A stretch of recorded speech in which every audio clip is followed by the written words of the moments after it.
नमस्कार दोस्तों। आज की कहानी है मेहनत करने से डरो मत।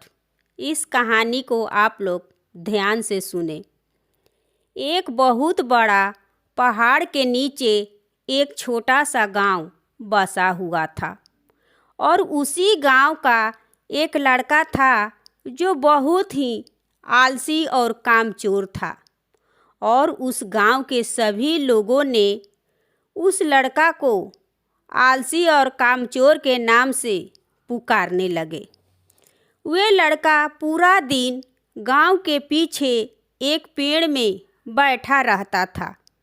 उसका दिन आलसी से ही गुजर रहा था।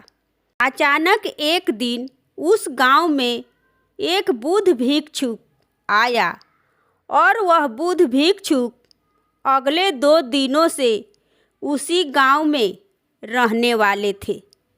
बुद्ध भिक्षुक सारा दिन उसी गांव में भिक्षा करता था और गांव के लोगों को अच्छा उपदेश देता था।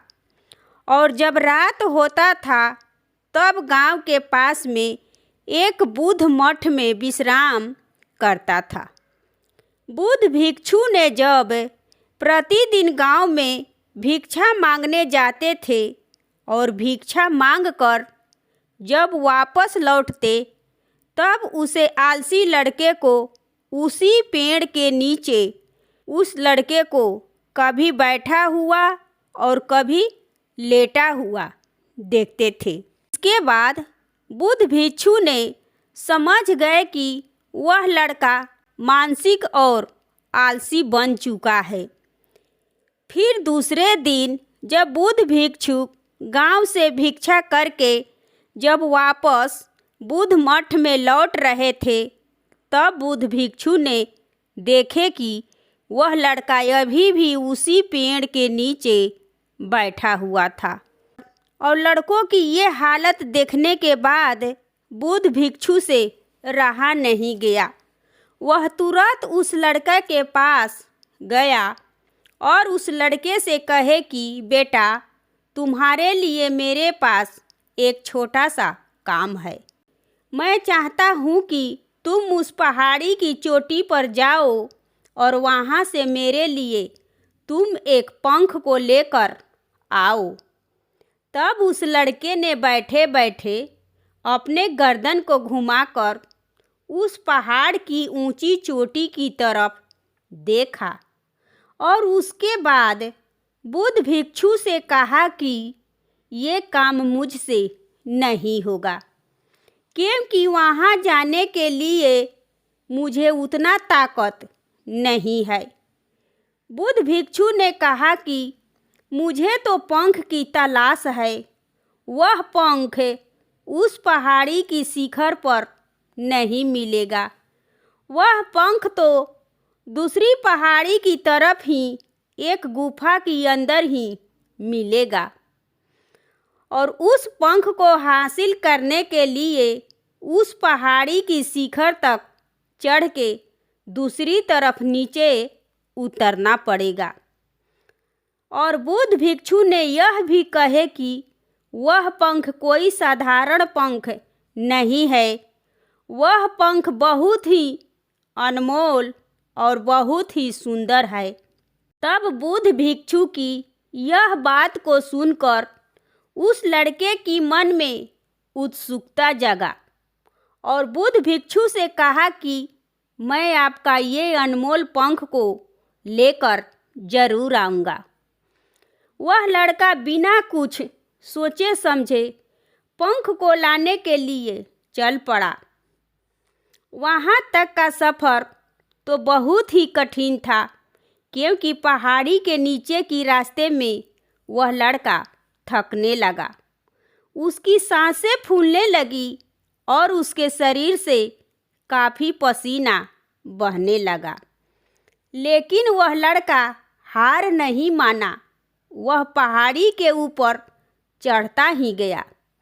जैसे जैसे वह ऊपर चढ़ने लगा वैसे वैसे उसे जोश आने लगा, जो आज से पहले उसने कभी भी वैसा जोश महसूस नहीं किया। बहुत कोशिश और कड़ी मेहनत के बाद जब वह लड़का आखिरकार तक वह पहाड़ी के शिखर तक पहुंच ही गया, तब वह लड़का बहुत थक चुका था, लेकिन वह लड़का बहुत ही खुश था। उसे अंदर से एहसास हो रहा था कि उसके चेहरे पर एक अलग सी मुस्कान थी। वहाँ के प्राकृतिक सौंदर्य को देखकर और उसे भी मन मुग्ध हो गया था, लेकिन उसे पहाड़ी की दूसरी ओर भी उतरना था और गुफा को भी ढूंढना था, जहाँ बुद्ध भिक्षु ने पंख के बारे में बताए थे। उस लड़का को नीचे उतरना और भी ज़्यादा कठिन था, क्योंकि नीचे की तरफ ढलान ज़्यादा खड़ी थी। पहाड़ों में चढ़ने की वक्त वह लड़का बहुत बार लड़खड़ाया और गिरा भी था, इसलिए उसके अंदर एक डर भी था। लेकिन वह बुद्ध भिक्षु को पंख लाने की वादा जो किया था, उसके वजह से बहुत कोशिश और कड़ी मेहनत के बाद आखिर वह उस गुफा में पहुंच ही गया। और जब वह लड़का गुफा में पहुंचा तो देखा कि वह पंख गुफा के अंदर ही पड़ा हुआ है और वह रोशनी से बहुत ही तेज चमक रहा है।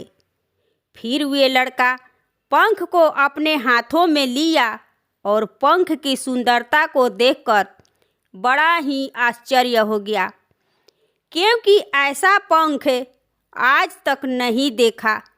वह काफ़ी देर तक उस पंख को देखता ही रहा और अचानक उसे याद आया कि उसे वापस भी जाना है। यह सोच में पड़ गया वह पहाड़ से कैसे नीचे उतरे।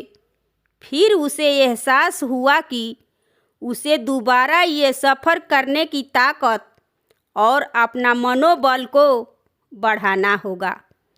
वह पंख लेकर दोबारा पहाड़ी पर चढ़ने लगा।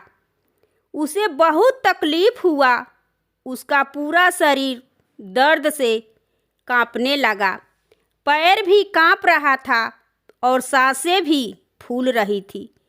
वह काफ़ी बार लड़खड़ा के गिर भी पड़ा, लेकिन उसमें हिम्मत और आत्मविश्वास से आगे चल पड़ा और वह हार नहीं माना। बहुत कोशिश और कड़ी मेहनत के बाद जब वह बौद्ध भिक्षु के पास पहुंचा और उनके हाथ में उस पंख को रखा तो उसको बहुत ही खुशी हुआ। उसे संतुष्टि था कि वह आज अपना आलसी का नाम को ख़त्म करके एक बहुत ही महत्वपूर्ण काम करके दिखाया।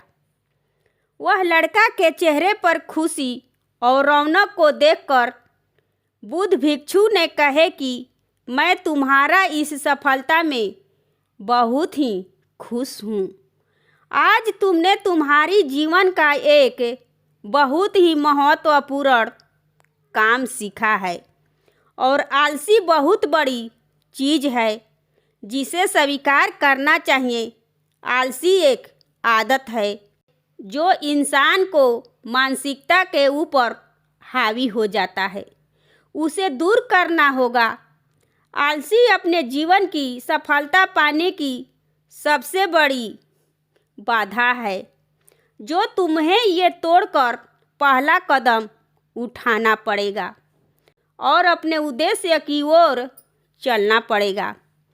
जब तक कि तुम अपने लक्ष्य को पूरा नहीं कर लेते, तब तक लड़के ने बौद्ध भिक्षु की बात की गहराई और महत्व को समझते हुए कहा कि मुझे एहसास हुआ कि कठिन से कठिन कामों को हमें आसानी से कर लेनी चाहिए, लेकिन उसका आलसी मानसिकता उसे रोक कर रखा था।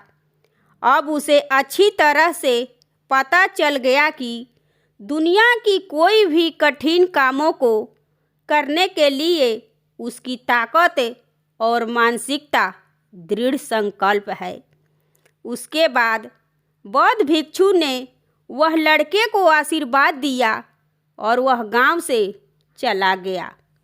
ये कहानी से हमें यह सीख मिलती है कि जब हमें कोई भी काम असंभव लगता है और अपने लक्ष्य को हासिल करने के लिए जब हम खुद आगे बढ़ते हैं, तब हम अपने ही अंदर एक ऐसी ताकत और आत्मविश्वास की खोज करते हैं जिसके बारे में हमें पहले से पता नहीं रहता। हमें असफलता की सामना करने के लिए अपने को अंदर से और भी मजबूत होना चाहिए। और इस कहानी से हमें यह सीख मिली कि जीवन में आगे बढ़ने के लिए मेहनत करके अपने लक्ष्य को पूरा करना चाहिए। इसलिए हमें कड़ी मेहनत और लगन से काम करना चाहिए और अपनी मेहनत करने से कभी नहीं डरना चाहिए। दोस्तों, ये कहानी आपको कैसी लगी कमेंट करें और मेरे चैनल पर नए हैं तो सब्सक्राइब करें एवं वीडियो को लाइक और ज़्यादा से ज़्यादा शेयर करें। धन्यवाद। फिर मिलूँगी अगले वीडियो में।